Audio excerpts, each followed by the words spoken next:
Hello. Hi, Thanks for Teo. having me. Look how Hi. suave you are.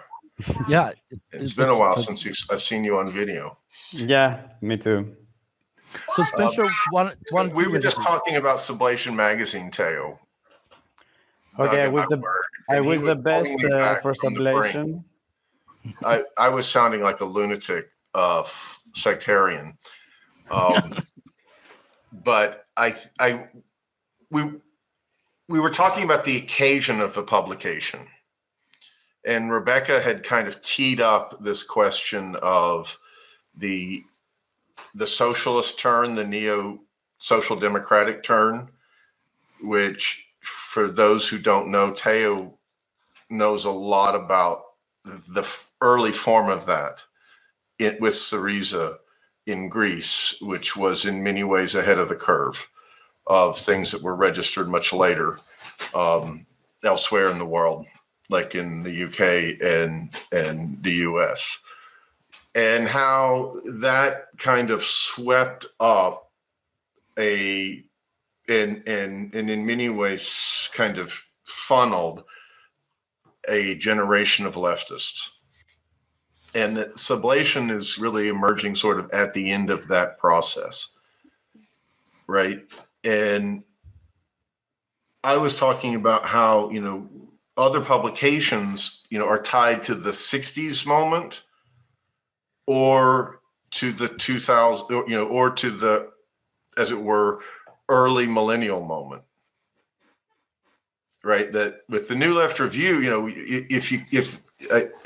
Doug, what were you saying about the New Left Review? If they came out in favor of like a New Deal, if they're coming out in favor of like welfare state, what's strange about that is that it's just not appropriate for the New Left. Right, yeah. The New Left was nothing if not a rebellion against the welfare state.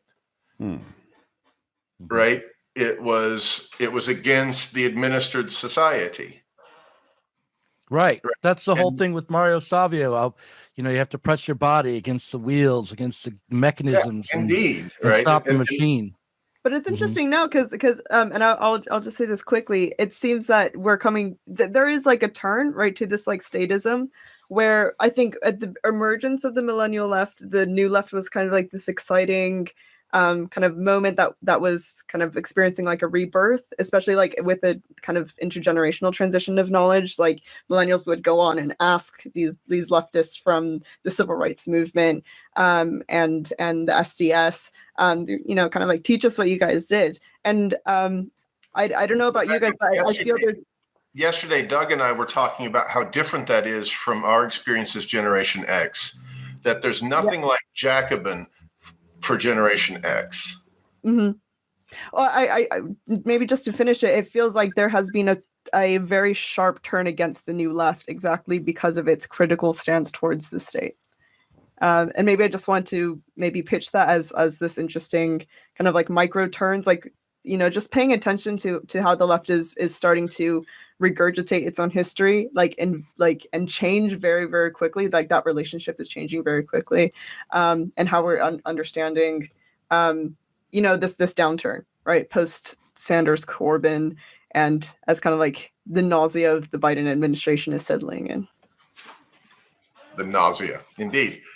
Right. I think that what's funny is that the statism is taking the form of anti-racism and women's emancipation, right? So it's a New Left rejection of the New Left, right? It's incoherent, right? That's precisely not being tracked. Teo is writing one of the first articles for Sublation Magazine. We hope to drop it, I think, on Thursday, and I was just editing it today. And it's, in a sense, precisely on this issue. He's, on the one hand, you could say it's a kind of a very, chestnut Marxist issue, Marx and Engels on the state, right? But I thought I'd ask Teo what the occasion for writing about Marx and Engels on the state now is, like how you were thinking about that. Okay, thanks for allowing me to join, for inviting me tonight, and thanks for having me for the first issue. I was the best for Sublation. Before I answer your question, I wanted also to remind that the old left too, large segments of it were also critical of the state, the welfare state. And this is a forgotten tradition, not just the new left, which was more explicit and massive against the post-war big state. And it's a problem that now let's say, the post-political left or the recent left not only have forgotten these traditions, but they rely on the state bureaucratic mechanisms to fulfill their political aims today. The bourgeois, democratic, capitalist parties, and the state today, which is a problem. So this, despite living in the era of neoliberalism, this increasing state hypertrophy and the left's stance to it has led me to revisit this perennial issue about Marxism, the relationship with the state, and especially if the state can be used as a ready machine for socialist purposes, and if it is an instrument of the ruling class. Because it's very interesting for me that ultra-leftists, ranging from Marxist-Leninists, Stalinists, Trotskyists, anarchists, they discern themselves from reformists or social democrats by referring to this aspect of the state as a tool, as an instrument of the ruling class. And in this contemplative manner, they think that they refute the problem of reformism. Just because they adopt a specific standpoint, theoretically, that they become revolutionaries. But one can be a revolutionary in a completely non-revolutionary period. So, you know, words are easy. You can invoke. Right. So let's talk about that. That's really well put. So you're saying the problem. Doug, feel free to go ahead, Teo. Go ahead. The problem is that in the first place, the state as a mechanism, as a tool, as an instrument of the ruling class is not peculiarly socialist. It's an idea. It's a liberal idea, and also a conservative idea.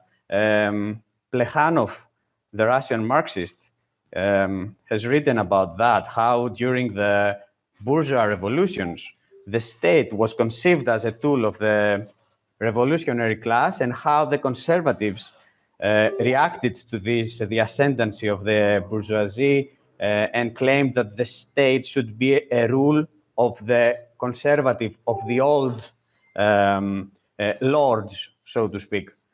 And secondly, so it's not peculiarly socialist as an idea, but it's also not Marxist as an idea.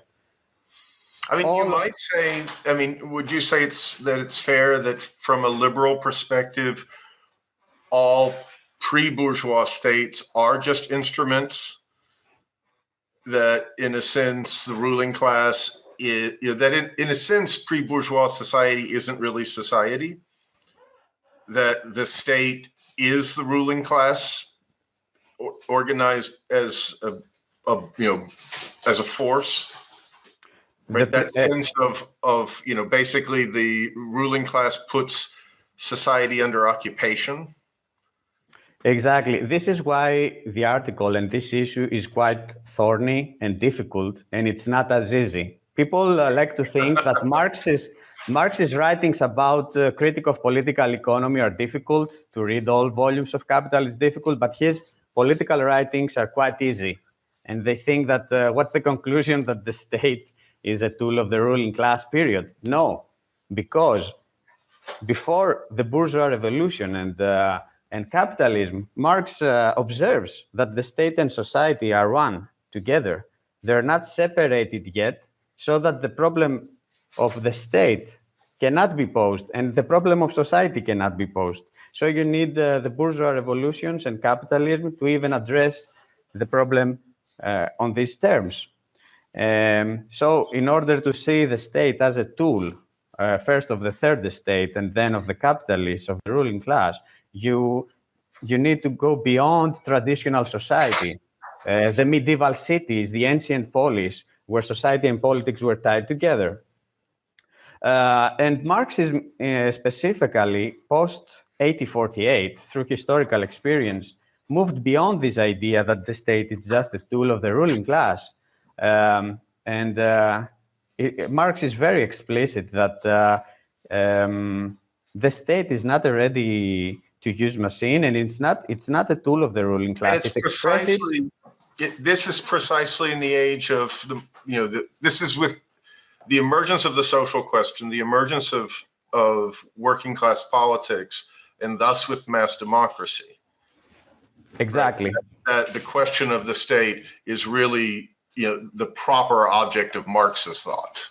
Because democracy is the first, let's say, form of emancipation of society and the culmination of class society and class rule.